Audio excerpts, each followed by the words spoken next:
திரு ஷபீர் கிட்டே போகிறேன். ஷபீர், இந்த நகர்வுகளை எப்படி பார்க்குறீங்க? இன்றைக்கி நயனா நாகேந்திரன் எடப்பாடி சந்திப்பு அப்படிங்கிறதும், திரு நயனா நாகேந்திரன் டெல்லிக்கு செல்வது அப்படிங்கிறதையும் எப்படி பொருத்தி பார்க்க வேண்டியிருக்கு? திரு நயனா நாகேந்திரன் அவர்கள் டெல்லிக்கு செல்வதற்கு முன்பு அதிமுக தலைவர்கள், குறிப்பாக இபிஎஸ் என்ன நினைக்கிறார், ஏன்னா அதிமுகவில் ஓபிஎஸ்ஐ இணைக்க வேண்டும் என்ற ஒரு கோரிக்கையும் இருக்கிறது.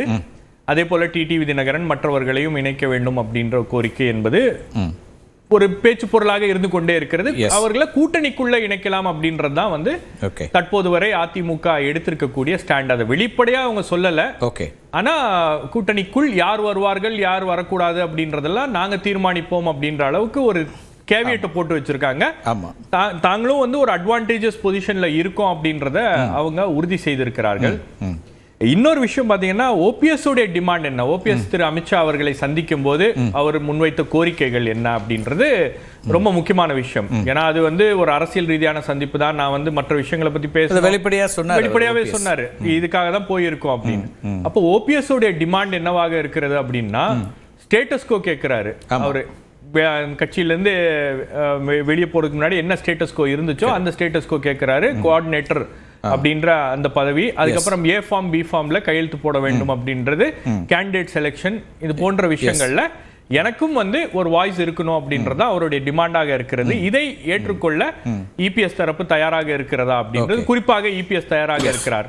அதை பிளாட்டா ரிஜெக்ட் பண்ணிட்டாங்க அப்படின்ற அளவுல தான் நேற்றைய தினம் அந்த தீர்மானம் என்பது இருக்கிறது. நீங்க கூட்டணியில சேர்த்துக்குங்க, ஆனா கூட்டணியில வருவதற்கான அந்த டேர்ம்ஸ் அண்ட் கண்டிஷன்ஸ் என்ன அப்படின்றத நாங்க முடிவு பண்ணுவோம். நாங்களும் அதில் எங்களுடைய பங்களிப்பு அப்படின்னு பார்க்கலையா? இன்னும் அந்த டோர்ஸ் ஓபனா வச்சிருக்காங்கன்னு பாக்குறீங்களா? இல்ல, நீங்க அதிமுக இந்த முடிவை எடுத்திருக்கிறது. பாஜக ஒரு முயற்சியை மேற்கொள்றாங்க. பாஜகவுடைய முயற்சி அப்படின்றது என்னன்னா, பீகார் மாதிரி அலையன்ஸ் கோஆர்டினேஷனை கொண்டு வரணும், கன்சாலிடேஷனை கொண்டு வரணும் அப்படின்றதா. ஏன்னா பீகார் தேர்தலில் அவங்களுக்கு கிடைத்த வெற்றி, அந்த அந்த ஸ்ட்ராட்டஜி இருக்கு இல்லையா, அது அங்க ஒர்க் அவுட் ஆயிருக்கு. அப்படின்னா தமிழ்நாட்டோட மகன் வெளியில இருந்ததுனால இழப்பு ஏற்பட்டது. அப்ப உள்ள அழைச்சிட்டு வர மாதிரி இவங்களே உள்ள கொண்டு வரணும், அட்லீஸ்ட் கூட்டணியில கொண்டு வரணும். ரெண்டாவது, அந்த ஓட் டிரான்ஸ்பர் அப்படின்றது நடக்கணும் அப்படின்ற விஷயங்கள்ல அவங்க ரொம்ப தீவிரமாக இருக்கிறார்கள். இதுக்கு பிஹைண்ட் டோர்ஸ் நிறைய வேலைகள் அப்படின்றது நடக்குது, நிறைய கூட்டங்கள் அப்படின்னு நடக்குது. இபிஎஸ் எந்த மனநிலைக்கு வந்திருக்கார் அப்படின்றது தகவல் என்னன்னா,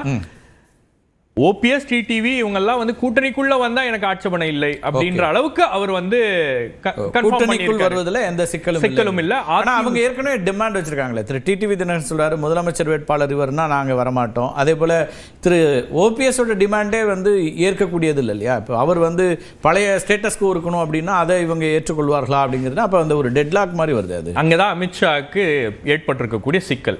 வேற எந்த மாநிலத்திலையும் அமித்ஷா அவர்கள் போய் ஒரு கூட்டணியை ஈஸியா ஏற்படுத்துவதற்கான ஒரு வாய்ப்பு இருக்கு. அந்த பேச்சுவார்த்தைகள் மூலமாக அந்த கூட்டணியை வந்து உருவாக்குவதற்கான சில வேலைகள் அவர் வந்து செஞ்சிருவாரு. ஆனா தமிழ்நாட்டில் ஒரு மிகப்பெரிய சேலஞ்சாவே இருக்கு. இப்ப இந்த டெட்லாக்க பிஜேபி எப்படி பிரேக் பண்ணுவாங்க அப்படின்றதா. ஒரு பொதுக்குழு நடந்து முடிந்ததுக்கு பிறகு பொதுக்குழுக்காக பாராட்டி பாஜக தலைவர்கள் போய் அவரை பாராட்டுறதுக்காக பாக்குறது அப்படின்றதெல்லாம் ரொம்ப வேடிக்கையாக இருக்கிறது. எதுக்காக இந்த தீர்மானத்தை இப்படி போட்டிருக்கீங்க, அவர் மனசுல என்ன இருக்கு அப்படின்னு தெரிஞ்சுக்கணும் அப்படின்ற ஒரு காரணம் தான் இந்த கூட்டம். இரண்டாவது, நேற்றைய சந்திப்புல இவங்க என்ன நினைக்கிறாங்கங்கறத இந்த மாதிரி ஒரு தீர்மானம் இருக்கு இல்லையா? இந்த தீர்மானம் அப்படின்றது இபிஎஸ் ஸ்ட்ரெங்தன் பண்ணக்கூடிய ஒரு தீர்மானம். இபிஎஸ் வந்து ஒரு நெகோசியேஷன் டேபிள்ல அவருக்கு ஒரு லெவரேஜ் வேணும் அப்படின்ற அளவுக்கு அந்த தீர்மானம் என்பது நிறைவேற்றப்பட்டிருக்கு. அவர் இதை மேற்கோள் காட்டி தான் எல்லா விஷயங்களையும் பேசுவாரு. எதையும் வீட்டோ செய்யக்கூடிய அதிகாரம் எனக்கு இருக்கிறது அப்படின்றத அங்க பதிவு செய்கிறார்கள். அப்போ இந்த இடத்துல என்ன பிரச்சனை வருது? அதுல ஒரு கட்சி, அந்த கட்சிக்கான பொதுச்சாளருக்கு இதெல்லாம் இருக்கணும்னு எதிர்பார்க்கிறது ஓகே. ஆனா ஒரு கூட்டணி என்பது அவங்க மட்டுமே முடிவு பண்றதா இருக்க முடியுமா? இல்ல, அதிமுக தலைமையிலான கூட்டணி அப்படின்னு அது ஓகே. நீங்க ஒரு தீர்மானமே போட வேண்டியதில்லை. ஆனா ஒரு தீர்மானம் போடுவதற்கான ஒரு கட்டாயத்திற்கு அதிமுக தள்ளப்பட்டிருக்கிறது. நீங்க இப்ப திமுக வந்து தீர்மானம் போடல, ஆனா கூட்டணியில எந்த கட்சி வரணும் எந்த கட்சி வரக்கூடாதுன்றது அவங்க தான் முடிவு பண்றாங்க.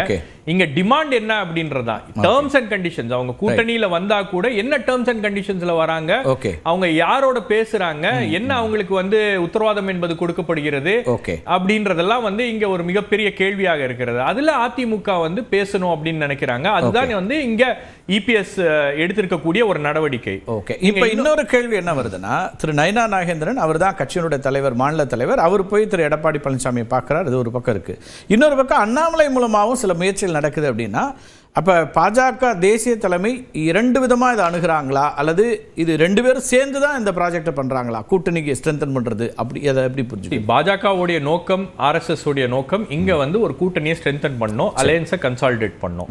இதுல அண்ணாமலை எங்கிருந்து வரார் அப்படின்னா ஓபிஎஸ் தரப்புல இருந்தும் டிடிவி தரப்புல இருந்தும் அண்ணாமலையை உள்ள கொண்டு வராங்க.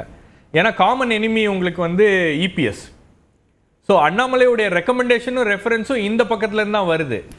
நீங்க நேற்றைய தினமே வந்து அந்த பொதுக்கூட்டத்தில் பேசிய சில தலைவர்கள் ரொம்ப வெளிப்படையாவே புரோக்கர் அப்புறம் கூட இருந்தே குளறுபடி பண்றாங்க அப்படின்ற அளவுக்குலாம் வந்து சாடி பேசி இருக்கிறார்கள். அவங்களுக்கு என்னன்னா எந்த இடத்துலயும் இது வந்து ரொம்ப ஈஸியா உள்ள வந்துட்டாங்க, விட்டு கொடுத்துட்டோம் அப்படின்ற மாதிரி ஒரு பிம்பம் ஏற்பட்டு விடக்கூடாது. நீங்க செங்கோட்டையன் மாதிரி ஒரு தலைவர் வந்து போய் ஓபிஎஸ், டிடிவி தினகரனை, சசிகலா அம்மையாரை சந்திக்கிறாங்கன்றதுக்காகவே நீங்க கட்சியை விட்டு நீக்கிறீங்க. இப்ப கூட்டணிக்குள்ள நீங்க கொண்டு வந்துட்டீங்க அப்படின்னா இதெல்லாம் வந்து இபிஎஸ் உடைய தலைமையை கேள்வி கேட்கக்கூடிய ஒரு நடவடிக்கையாக மாறுமா அப்படின்னு ஐயப்பாடு அவங்களுக்கு இருக்கலாம். ஏன்னா பெர்செப்ஷன் வைஸ் நீங்க யோசிச்சு பாருங்க, ஒரு தலைவர் போய் சந்திக்கிறான்னா நீங்க கட்சியை விட்டு நீக்கிறீங்க. ஒரு மூத்த தலைவராக இருந்தாலும் எங்களுக்கு கவலை இல்ல, நாங்க நீக்கிறோம் அப்படின்ற அளவுல போறாங்க. அப்படின்னும் போது மறுபடியும் இவங்களை கூட்டணியில கொண்டு வரோம் அப்படின்னா என்ன டேர்ம்ஸ் அண்ட் கண்டிஷன்ஸ், யாருடைய டேர்ம்ஸ் அண்ட் கண்டிஷன்ஸ் அப்படின்றதுதான் இங்க கேள்வி. இந்த இடியாப்ப சிக்கலை தான் அமித்ஷா எப்படி சரி செய்ய போகிறார், அவருடைய வியூகம் என்ன அப்படின்றதான் நாம பார்க்கலாம். முதல் கட்ட கருத்து எடுத்துக்கிறேன். கோட்டீஸ்வரன் எப்படி பார்க்குறீங்க இந்த சிக்கல்ல? நண்பர் ஷபீர் சொன்னது ஒரு சில விஷயங்கள் வந்து நடைமுறையில் இப்போ நடந்துகிட்டு இருக்கு. இப்போ இன்னைக்கு தலைப்புன்னு பார்த்தீங்கன்னு போது அந்த அமித்ஷாவோட வியூகம் என்பது இங்கேருந்து கிட்டத்தட்ட பார்த்தீங்கன்னா ஒரு அவர் தான் தொடர்ச்சியாக இந்த சந்திப்புகளை நிகழ்த்துறாரு.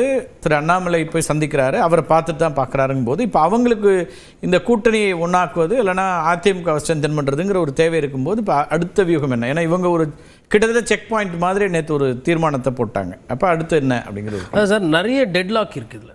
பட் ஆனால் இந்த டெட்லாக்லாம் வந்துட்டு ஒரு 90 நாள் இன்னும் கடைசி கிட்டத்தட்ட பார்த்தீங்கன்னா அடுத்த 100 நாளில் அடுத்த முதல்வர் யாருன்ற அளவுக்கு தேர்தல் போயிடும். ஸோ அவங்கக்கிட்ட இருக்கிறது வந்து ஜனவரி, பிப்ரவரி, மார்ச்சில் ஒரு 15 தேதிக்கு மேலே அதுக்கப்புறம்லாம் வியூகமோ இல்லை கூட்டணியோ போய் நீங்கள் அந்த நேரத்தில் போய் வச்சிங்கன்னா அது மக்கள்கிட்ட எடுபடாது. ஸோ பிப்ரவரி தான் இருக்குது. அப்போ கூட்டி கழிச்சு பார்க்கும்போது கையில் இருக்கிறது 90லேருந்து 100 நாள். இப்போ இந்த 100 நாளில் அண்ணாமலை அவர்களுக்கு வந்து எப்படின்னா நம்மளோட நிலைமை இறங்கி போயிருக்கு. ஆனால் அதை வெளியில் காட்டாத ஒரு தன்மை அவர் முடிக்கணுன்ற மாதிரி. பட் அண்ணாமலையை வைத்து இது அரசியல் பண்ணாங்கன்னா எடப்பாடி பழனிசாமி ஒத்துக்க மாட்டார். கிட்டத்தட்ட நேற்று சிவி சண்முகம் வந்து சொல்லியே விட்டார். உறவாடி கெடுக்கிறதுன்னு அவர் யாரை சொல்கிறாருன்னா பாரதிய ஜனதா கட்சியை தான் சொல்கிறார். அப்போ அதுக்கு என்னன்னா இவங்க சைடில் ஸ்டேட்டஸ் கோ கேட்குறாங்க. ஷபீர் சொன்ன மாதிரி எனக்கு அந்த ஸ்டேட்டஸ் கோலாம் கிடையாது, நீங்க போய் கூட்டணி வச்சுக்கோங்க, சீட்டு வைங்க. இன்னும் உடச்சி சொல்லணும்னா பார்வையாளருக்கு புரியுற மாதிரி இரட்டை இலை சின்னத்துல நாங்க நிக்கணும்ன்றது அவங்களோட கோரிக்கை. இரட்டை இலை சின்னத்துல நீங்க நிக்க வேணாம், வேற சின்னத்துல நில்லுங்க, ரெட்டலை சார்பா உங்களுக்கு நாங்க பிரச்சாரம் பண்ணுவோன்றது இவங்க நிலைப்பாடு. அந்த நிலைப்பாடு ஏத்துக்கிறவங்க வருவாங்க. நான் என்ன பாக்குறேன்னா